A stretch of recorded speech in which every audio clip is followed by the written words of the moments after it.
Olá, muito boa noite. Começa agora o Consultor AgroMais. É hora de conferir o fechamento dos mercados agrícolas e financeiros nesta sexta-feira, final de semana.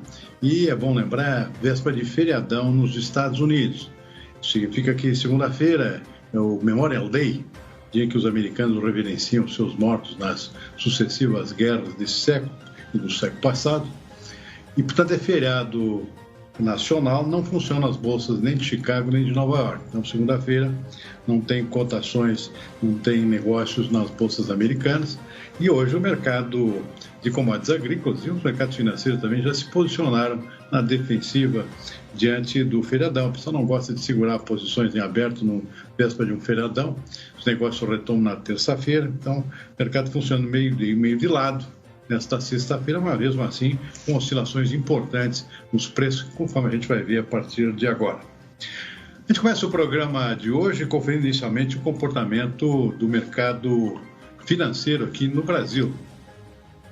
Dólar fechando o dia aqui com queda de 0,5%, queda forte aqui no nosso mercado de câmbio.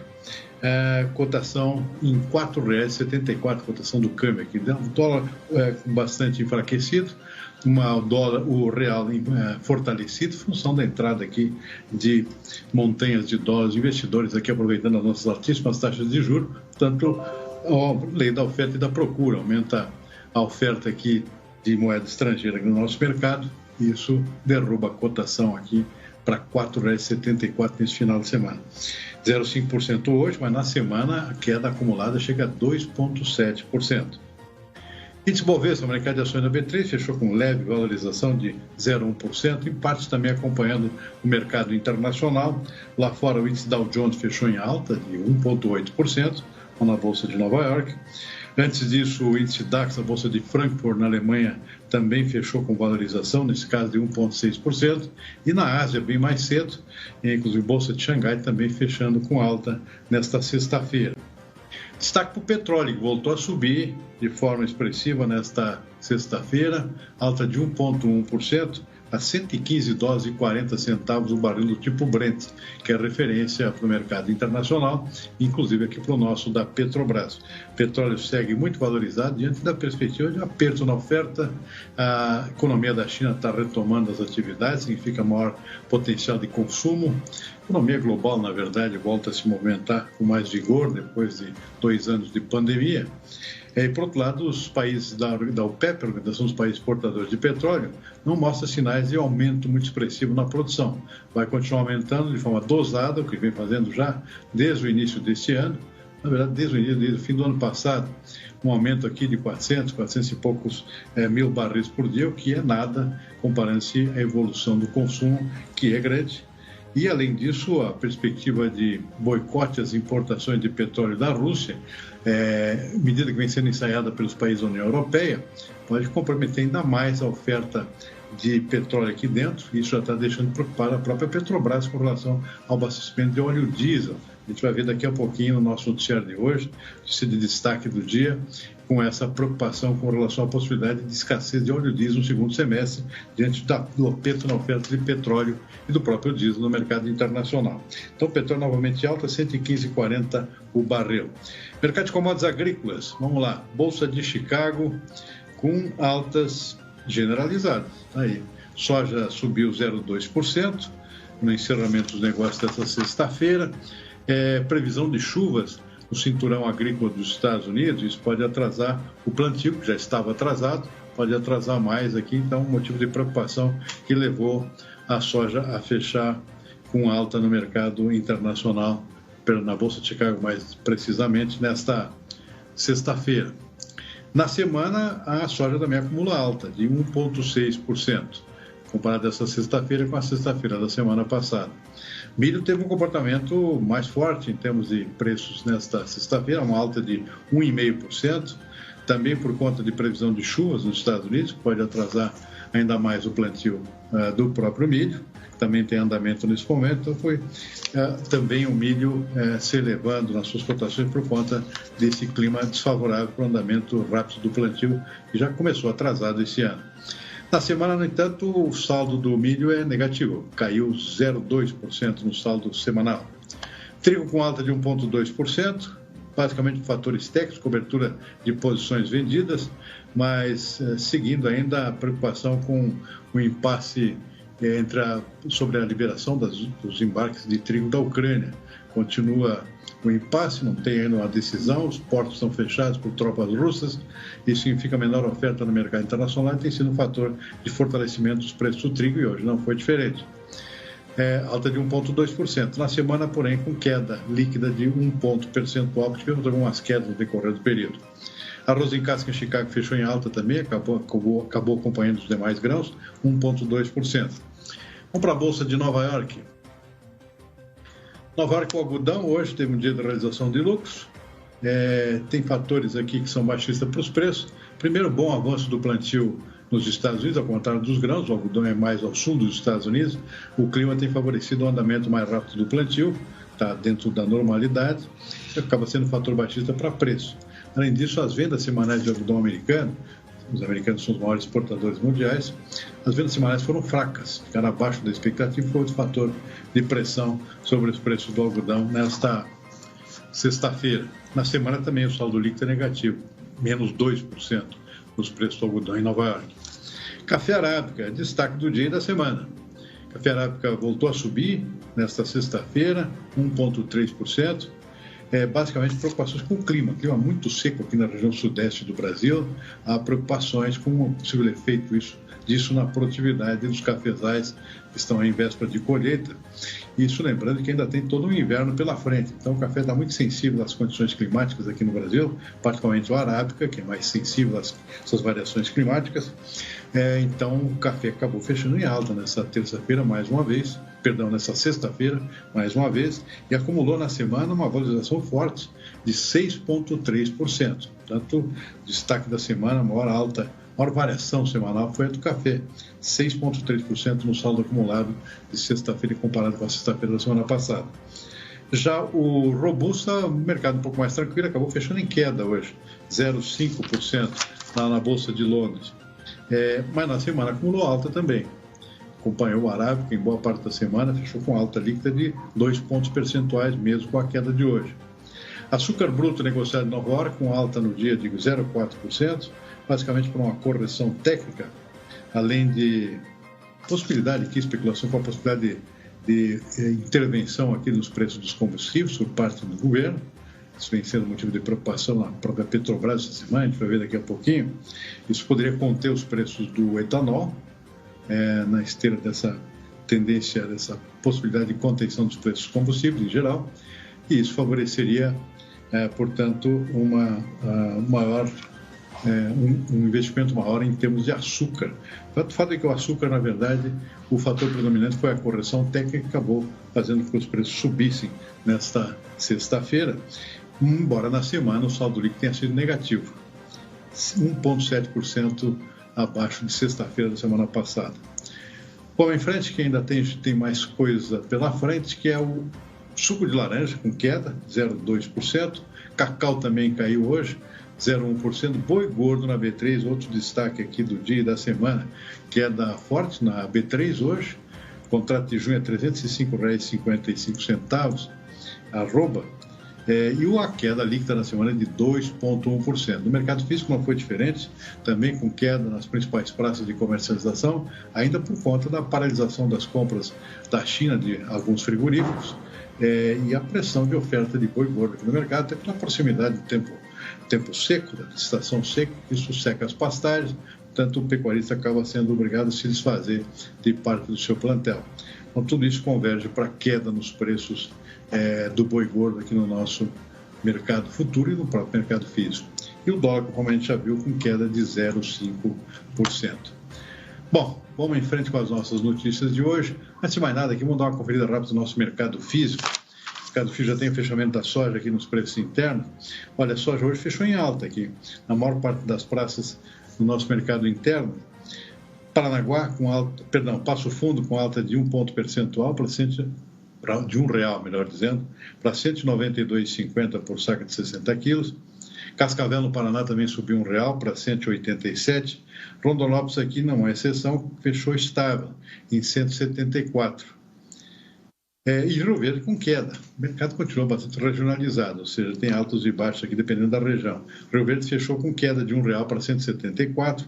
Dourados, Mato Grosso do Sul, outra praça de referência que a gente acompanha diariamente, queda de R$1,50 para 178,50. Bom, agora sim, vamos ver as nossas notícias preocupantes com relação ao óleo diesel. A Federação Única dos Petroleiros, a FUP, divulgou uma nota alertando que o Brasil corre o risco de desabastecimento de óleo diesel no início do segundo semestre deste ano, em decorrência da prevista escassez de oferta no mercado internacional e do baixo nível dos estoques mundiais. Apesar de ser autossuficiente na produção de petróleo, o Brasil importa atualmente cerca de 25% de suas necessidades de diesel no mercado internacional, ou seja, para suprir suas necessidades do mercado interno, de acordo com a Agência Nacional do Petróleo, Gás Natural e Biocombustíveis, a ANP. A demanda brasileira pelo produto tende a crescer a partir de junho, com o aumento da safra agrícola, maior circulação de caminhões e a ampliação da retomada do consumo no período pós-pandemia da Covid-19. É bom lembrar, para reforçar aqui, que segundo semestre, exatamente a partir do terceiro trimestre, ou seja, a partir de julho a agosto, começa a colheita do milho, que está despontando com a tendência de safra boa, e o milho precisa circular, precisa andar em direção aos portos, em direção aos centros de consumo. É uma safra relativamente grande, uma recomposição em relação ao ano passado, significa maior consumo de óleo e diesel, seja nas lavouras, para a colheita da safra que é grande, seja no transporte, por caminhões, na sua grande maioria, significa também consumo aumentando no caso do óleo diesel. Portanto, o risco existe, que vai coincidir uma menor oferta no terceiro trimestre desse ano, com um maior consumo, justamente por conta da safra agrícola que começa a ser colhida nesse período. E a Petrobras, antes disso, já tinha decidido enviar um ofício ao governo alertando que pode haver desabastecimento de diesel no Brasil. O diretor do Centro Brasileiro de Infraestrutura, Adriano Pires, comentou esse assunto. Com essa guerra da Ucrânia, o medo de uma sanção russa, né, de corte de petróleo, de corte de gás principalmente, está fazendo que os países europeus e outros países comecem a armazenar diesel, porque o diesel é o principal substituto do gás natural. Então, isso está levando a uma escassez de diesel e a um preço muito alto. Por enquanto, você ainda está podendo comprar diesel, mas há até uma expectativa, né, no limite de poder faltar diesel no mercado, não importa ao preço que for. Então, no Brasil, a gente tem essa preocupação porque nós importamos aí 25% do diesel que a gente consome e qualquer restrição de preço, né, segurar preço, pode inibir a importação do privado.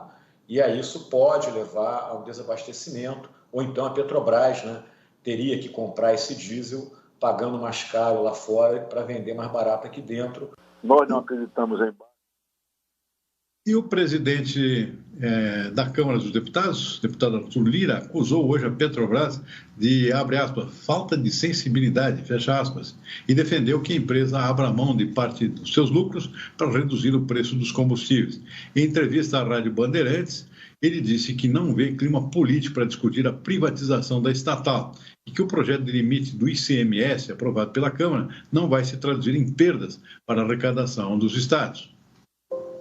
Nós não acreditamos em baixa de arrecadação, ou seja, arrecadação negativa, até porque os estados vêm arrecadando muito ano a ano, principalmente nos últimos 2 anos, batendo recorde de arrecadação. Então, se a arrecadação diminuir nesses itens, com certeza ela aumentará em outros, de forma muito rápida, e nós não teremos perca para os estados, mas sim ganho para a população, diminuição dos custos, dos preços da energia e dos combustíveis. E a energia ainda, essa semana nós estaremos votando mais algumas matérias que ajudarão, que resolverão aquela questão do aumento que foi feito ali com base em alguns contratos pela ANEEL. Eu tenho certeza que o presidente Pacheco vai colocar rapidamente esse assunto para discussão. Todas as petrolíferas mundiais, privadas ou públicas, têm tido a sensibilidade de abrir mão de parte dos seus lucros abusivos para ou bancar subsídios diretos, ou congelar seus preços, ou fazer algum ato direto para a população. A Petrobras no Brasil é um ser vivo independente, que não tem função social, que não tem função estruturante. Então, nessa esteira, Ou a gente privatiza essa empresa ou toma as medidas mais duras. Num Brasil polarizado, cheio de versões como a gente vive, você votar uma PEC hoje de privatização da Petrobras.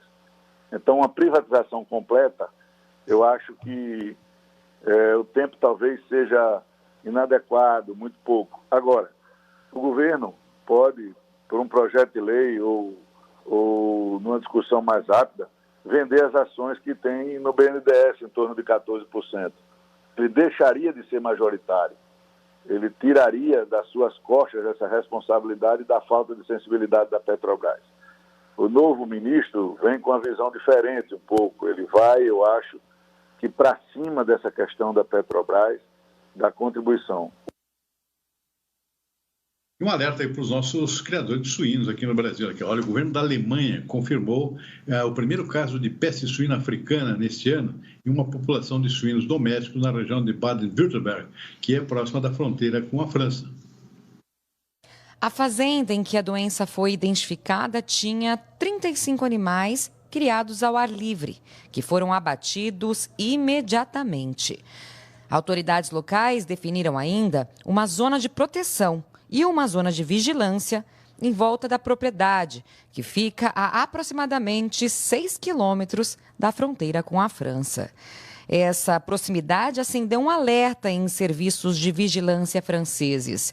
O Ministério da Agricultura do país informou em nota que, abre aspas, do lado das autoridades francesas, os serviços do Estado estão totalmente mobilizados para monitorar qualquer alerta e apoiar os profissionais.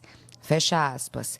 A peste suína africana é uma infecção viral grave que afeta porcos e é fatal. E a China, segundo a maior economia do mundo, admitiu que terá dificuldades de alcançar o projetado crescimento econômico de 5,5% previsto projetado para esse ano de 2022. O professor e especialista em agronegócio, José Carlos de Lima, explica como essa previsão pode impactar nas outras economias do planeta, principalmente a brasileira, que tem bastante dependência, especialmente do seu agronegócio, em relação às importações chinesas. E daqui para frente, é mais do que sensato aguardarmos uma diminuição no ritmo da própria economia chinesa, sendo que nesse ano tem um agravamento aí da pandemia, da Covid-19, uma vez que teve o lockdown aí, principalmente em Xangai, nas últimas semanas. Lembrando que Xangai é o coração econômico do país. A China é um dos grandes consumidores de carne do Brasil e, mais do que isso, a gente precisa recordar que há alguns anos a China teve aquele problema que deu uma perda quase significativa ali no rebanho de suínos. Portanto, ela acabou abrindo, se tornando um grande mercado importador da suinocultura brasileira. E nesse momento, quando o país começa a dar uma diminuída, digamos, no fluxo de compra, em parte esse fluxo está sendo feito exatamente pelo alto custo que o país tem nesse momento. Hoje a inflação dentro do território chinês é muito alta, uma inflação que eles também, digamos, não viam há alguns anos, e mais do que isso, todo o custo de produção lá dentro está altamente inflacionado. Então, a gente tem, com toda certeza, um país com alto estoque e, nesse momento, é provável que ela realmente resolva tirar o pé do acelerador no volume de compras, até porque isso significa uma renegociação no preço por parte dos fornecedores, ou seja, uma probabilidade de queda de preço. Afinal, quanto mais intensa for o ritmo de compra chinês, mais caro ela vai acabar pagando pelo produto. Portanto, é natural que ela realmente acabe fazendo uso de alguns meios, até para que ela possa, digamos, ter um custo menor de aquisição, consequentemente, uma inflação interna menor.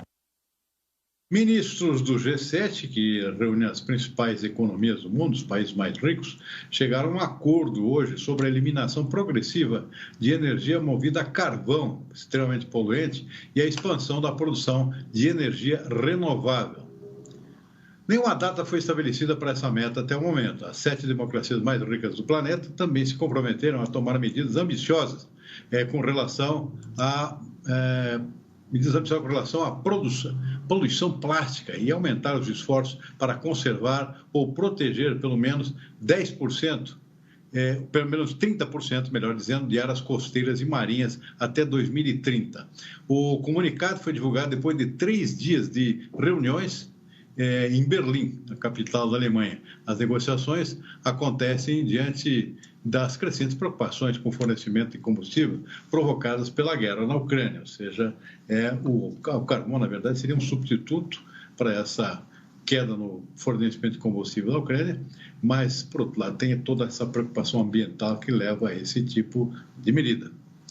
E após a quebra da safra do ano passado, a produção de milho no Paraná e assim mesmo também no Brasil, de forma generalizada, deve crescer, no caso do Paraná, em 180% e atingir um volume recorde este ano. É isso que mostra o relatório do Departamento de Economia Rural da Secretaria da Agricultura do Estado paranaense. Segundo informações do governo do Paraná, a área plantada de milho no estado deve somar 2.700.000 hectares, aumento de 9% na comparação com a safra anterior. Essa área deve gerar produção de 16 milhões de toneladas, 180% maior que o volume do ciclo 2021, que havia sido prejudicado pelas condições climáticas. Destaque para o norte do Paraná, que foi a região que mais plantou milho nesta segunda safra. Vale lembrar que o relatório deste mês ainda não mostra impactos das geadas das últimas semanas nas lavouras, apenas problemas pontuais em regiões mais frias do estado. Por outro lado, o ciclo da soja 21-22 foi concluído no Paraná, com 12 milhões de toneladas, uma quebra de 39% em relação ao ciclo anterior. O Pará, no extremo norte do país, é um dos estados que tem 2 ciclos de produção de soja e ela não terminou a sua colheita, está no fim, na verdade.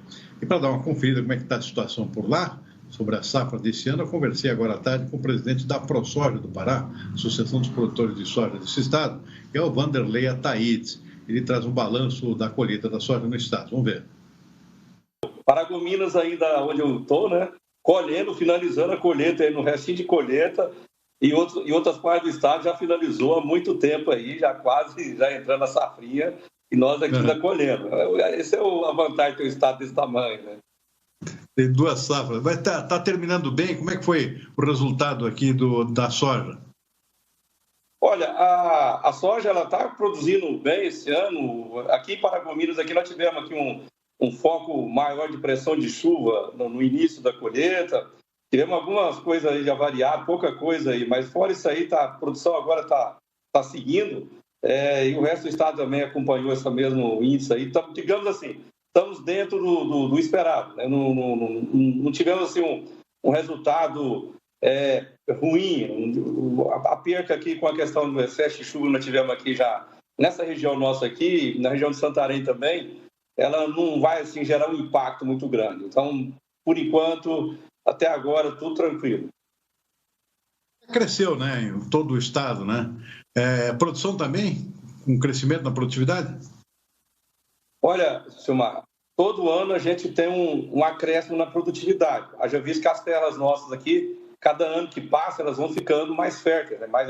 Vai tendo mais correção, se tornam umas áreas de mais tempo de cultivo. Então, a gente vai também, além de produzindo um pouco a mais, a gente vai também tendo aquele acréscimo em área plantada, né? O Pará, já estamos aí nas margens aí de perto de 1 milhão de hectares de área plantada ao todo, 900 e poucos mil hectares. Então, isso vai fazendo que essas terras mais antigas vai se consolidando a produção, né? Também com novas cultivares aí que vai chegando na região, você vai tendo um acréscimo na produtividade. Temos algumas propriedades aqui que produzem tão bem como outros estados brasileiros de muitos anos de atividade, né? Só para refrescar aqui para os nossos telespectadores, são praticamente 3 regiões aí no Pará, né? O sul, o leste, onde você está, e lá tem a região da 163 também, né? Basicamente são essas 3.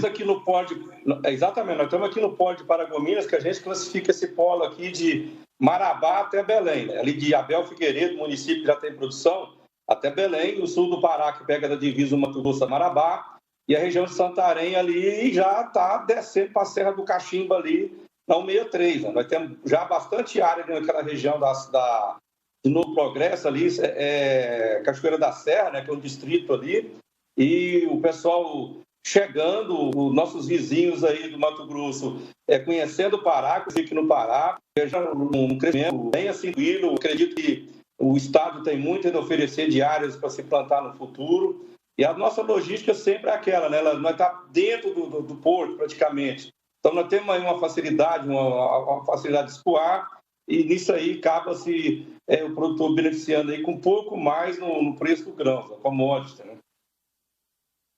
Wanderley Ataíde, presidente da ProSoja Pará, diz que ainda tem espaço para um grande crescimento da área de soja, também de milho, no estado do Pará, mas mostrou muita preocupação com relação aos custos de produção para a próxima safra.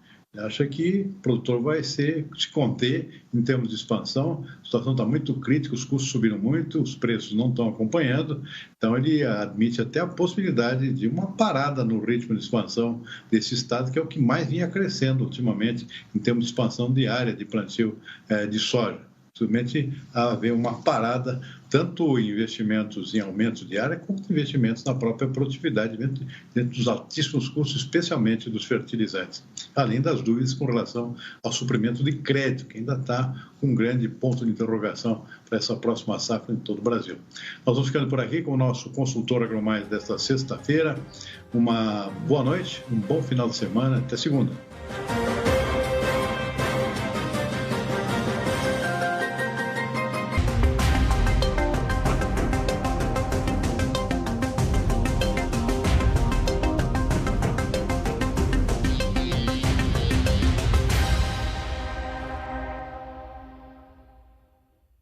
Consultor AgroMais. Oferecimento